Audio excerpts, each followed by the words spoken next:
બહુ સરસ એક પ્રસંગ આપને યાદી આપું. ઉમરેઠના નંદુ ઠાકર ગોધરા ગયા હતા. કયા ગામના? કયા ભગત? ક્યાં જતા હતા? બધાને યાદ થઈ ગયું, બોલો.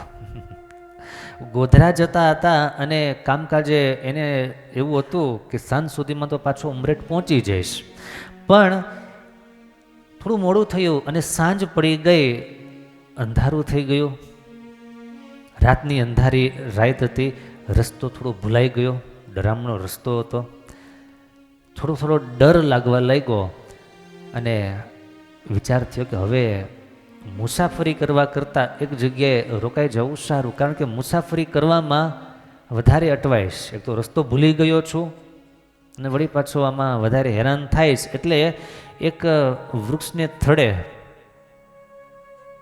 પોતાની ઘોડી એમણે બાંધી, ભગવાનની સ્મૃતિ કરવા માંડ્યા, ભગવાનનું ભજન કરવા માંડ્યા. જુઓ, જ્યારે જ્યારે પણ કાંઈક ચમત્કાર સર્જાણો છે, જ્યારે જ્યારે પણ ભગવાને કોઈની રક્ષા કરી છે, ત્યારે ત્યારે એના મૂળમાં ભગવાનનું ભજન હશે, એના મૂળમાં ભગવાનનું ભજન હશે. તમે જુઓ, નરસિંહ મહેતાને જ્યારે જ્યારે કાંઈ ભીડ પડે, તકલીફ પડે, ત્યારે ત્યારે એના મુખમાં ભગવાનનું ભજન હતું. જોકે ખરેખર તો એમ કહેવું જોઈએ સતત એના મુખમાં ભજન હતું, પણ એના ભજનના પ્રતાપે ભગવાન એમને માટે પધારતા હતા. ભગવાનની સ્મૃતિ સતત ચાલુ હતી. સ્વામિનારાયણ સ્વામિનારાયણ સ્વામિનારાયણ, મુખમાં ભગવાનનું નામ.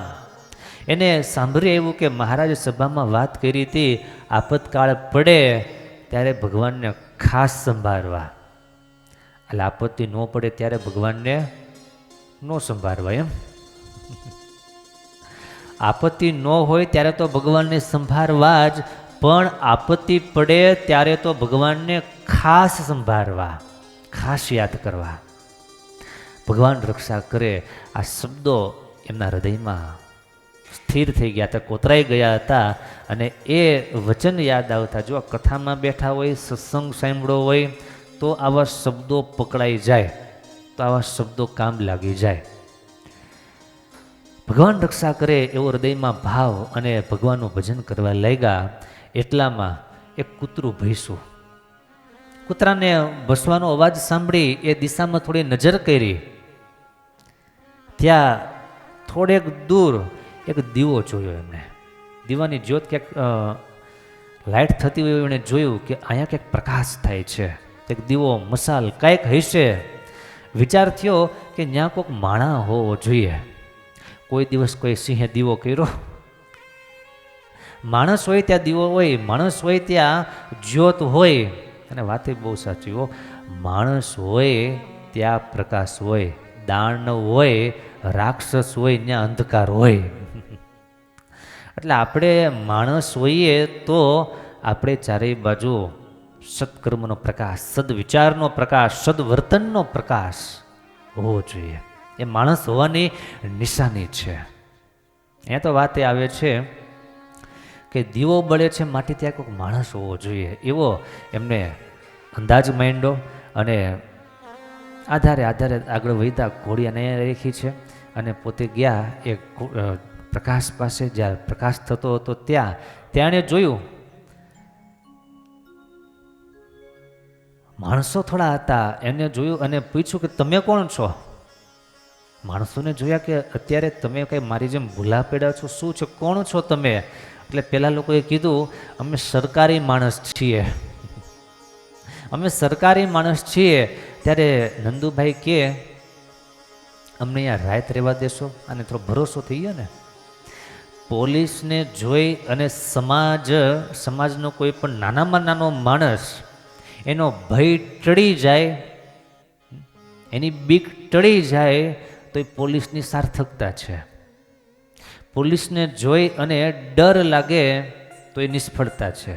આ એ વાત અલગ છે કે તમે કંઈક કરીને આવ્યા હો અને પોલીસને જોઈને ભય લાગે, તે આપણી પોતાની મિસ્ટેક છે કે કાંડ કરીને આવ્યા હોય અને પોલીસને જોઈને ડરી જાઓ, થથરી જાઓ, એમાં પોલીસ સફળ છે. પણ તમે કાંઈ ન કર્યું હોય અને છતાં પણ પોલીસને જોઈ અને તમારો ડર દૂર થાય એ પોલીસની સાચી સફળતા છે. મર્મ ઘણા બધા છે, સમજનારા સમજી જાય. સરકારી અધિકારી માણસોને જોયા એટલે નંદુભાઈને તરત વિશ્વાસ બેઠો, થોડી શાંતિ થઈ. શું કે હું થોડો સુરક્ષિત છું, હવે મને અહીંયા રહેવા દેશો? નંદુભાઈ કે કીધું સુખેથી રહ્યો, માણસોની રક્ષા કરવા માટે જ તો અમે અહીંયા બેઠા છીએ. અહીંયા બેસવાનું કારણ જ અમારું એ છે કે માણસોની રક્ષા થાય. કોઈ કંઈ ભૂલું પડ્યું હોય, કોઈ જાણ્યું હોય અને રાત પડી ગઈ હોય, ડર હોય તો દૂર થાય, માટે તમે અહીંયા જ રહ્યો. તો હું મારી ઘોડી લઈ આવું. હા લાવો. સામેથી ઘોડી લાવી અને અહીંયા બાંધી અને માણસોએ ખડે આપ્યું. બોલો, ખડે તૈયાર હતું અને કહ્યું તમારે કાંઈ જમવું છે? નંદુભાઈ કે ના, જમવું નથી કાંઈ, એટલું બહુ છે. પછી એમનો ખાટલો ઢાળી દઈ અને સુવડાવ્યા અને એની પગચંપી કરવા લાગ્યા. કેટલું બધું ગમે, થાયકા હોય અને પગચંપી કરવા લાગ્યા. ખબર નહીં કોણ છે શું છે, પણ આટલી બધી તો વ્યવસ્થા લગભગ કોઈ ન આપે ને. ઘોડાની વ્યવસ્થા કરી દે, રહેવાની વ્યવસ્થા કરી દે, વળી પાછી પગચંપી પણ કરી દે. આવી રીતના બધું જોયું અને ઊંઘ આવી ગઈ, શાંતિ થઈ ગઈ. સવાર પડી અને જાગ્યા અને પૂછ્યું કે રસ્તો, એટલે કે જો સામે અહીંથી રસ્તો જાય છે એમ કહી અને નંદુભાઈ ત્યાંથી પસાર થયા. ત્યાં રસ્તામાં માણસો એમને મળ્યા. એટલે આણે પૂછ્યું કે તમે રાતે આ જંગલમાંથી ચાલ્યા? તો કે ના, અહીંયા ચોકી હતી, ત્યાં હું રાત રહ્યો હતો. કઈ ચોકી? અરે અહીંયા સરકારી માણસો હતા અને એ મને મળ્યા અને એણે મને રાખ્યો, એને મને જમવાનું પૂછ્યું, એને મારી પગચંપી કરી. સામેથી આવનારા માણસો કે તમે કંઈ ભૂલ તો નથી કરતા ને? કેમ? અહીંયા કોઈ નથી ચોકી, નથી કોઈ ચોકીદાર, નથી કોઈ માણા, નથી કોઈ સરકારી અધિકારી, અહીંયા કોઈ નથી. અરે પણ હું ત્યાં જોઈને આવ્યો. હાલો આપણે બે પાછા જઈએ. પાછા વાળીને એમણે જોયું, કાંઈ નહોતું બાપ. નહોતી ચોકી, નહોતા સરકારી માણસો, કોઈ નહોતું. અને પોતાની ઘોડાની લાદ માત્ર ત્યાં હતી, બીજું કાંઈ જ નહોતું. ખડ નેરેલું હતું એ જોયું. તેથી નંદુભાઈને ખબર પડી ગઈ, સમજાઈ ગયું, નક્કી થઈ ગયું આ તો સ્વયં ભગવાન મારી મદદ કરવા માટે આવ્યા હતા. સ્વયં પ્રભુ મારી મદદ કરી. અને વિચાર આવ્યો કે મારાથી અપરાધ થઈ ગયો. શું અપરાધ થયો? ભગવાને મારી પગચંપી કરી. સીધા નંદુભાઈ આવ્યા વડતાલ અને વડતાલમાં મહારાજે દંડવટ કરી અને ચોધાર આંસુડાએ રડવા માંડ્યા. પ્રભુને દંડવટ કરતા જાય, રડતા જાય, મહારાજને પ્રાર્થના કરતા જાય કે મહારાજ મારી તમે દેશકાળમાં રક્ષા કરી એ તો ઠીક, પણ તમે મારા પગ દાયબા. બાપે કયા ભવે હું છૂટીશ? હું કયા ભવે આ પાપમાંથી મુક્ત થઈશ? આપણી કોઈએ મદદ કરી હોય, આપણી કોઈએ સેવા કરી હોય, એમાં પણ ખાસ કરીને ગ્રસ્ત છો તો તમારે મા બાપ છે, તમારા વડીલો છે, એણે તમારી રક્ષા કરી હોય, તમારી મદદ કરી હોય, તમારી સેવા કરી હોય, તમારી પરિચર્યા કરી હોય, એને ભલા થઈ અને ક્યારેય ભૂલશો નહીં. એને માટે સારું એ જીવન ન્યોછાવર કરો તો પણ ઓછું છે. સત્સંગનો જ્યારે સંબંધ વિચારીએ ત્યારે ભગવાનના સંતો છે, સદગુરુ છે, હરિભક્તો છે, એ બધાએ આપણા જીવનમાં, આપણા જીવનના ઘડતરમાં, આપણને આગળ લાવવામાં એણે જે મહેનત કરી હોય, એણે જે આપણી સેવા કરી હોય, એને નગુણો માણસ ક્યારેય ભૂલે નહીં. નંદુભાઈ કહે છે હું કયા ભવે આ અપરાધમાંથી છૂટીશ. આવો સંકલ્પ પણ કોને થાય? જે નગુણો ન હોય એને સંકલ્પ થાય, એને આવો સંકલ્પ થાય. મુક્તાનંદ સ્વામીએ બહુ સરસ વાત કરી. હું તો ન ગણી નાર તોયત મારી રે, હું તો છું ઘણી ન ગણી નાર્ય તોય તમારી રે. તમે ગિરધર ગોપાલ જાઓ બલિહારી રે. મુક્તાનંદ સ્વામીએ પોતાને માટે એ વાત પ્રસ્થાપિત કરી કે પ્રભુ હું હાવ નગુણી છું. સખી ભાવમાં મુક્તાનંદ સ્વામીએ પોતાનો હૃદયનો ભાવ વ્યક્ત કર્યો છે. સાવ નગુણી છું. અને એવા જ્યારે પોતાને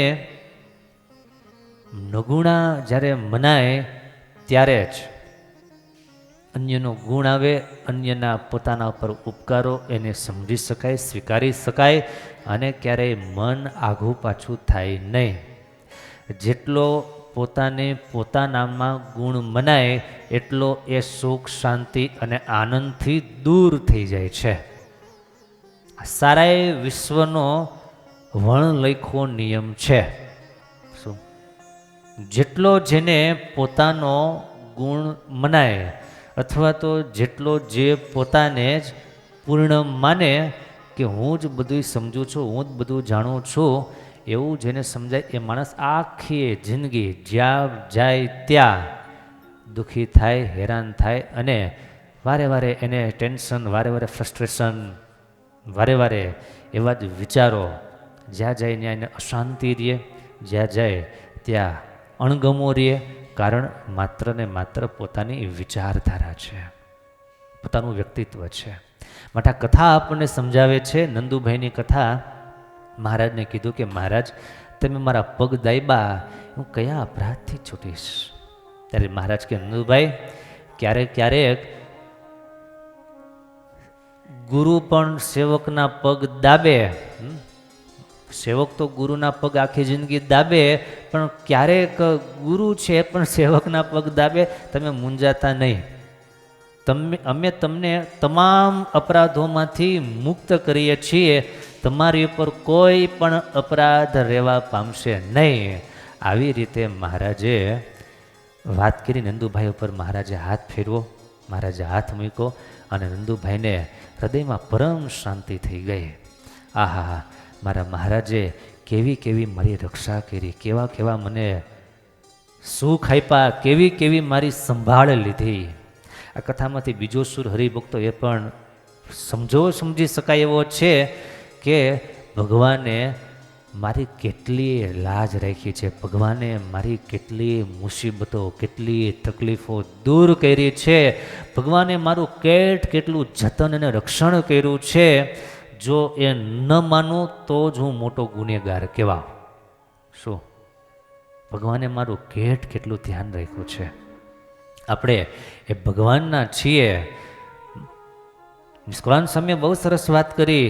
કંગાલપણું રે બાઈ મારો કાઢિયો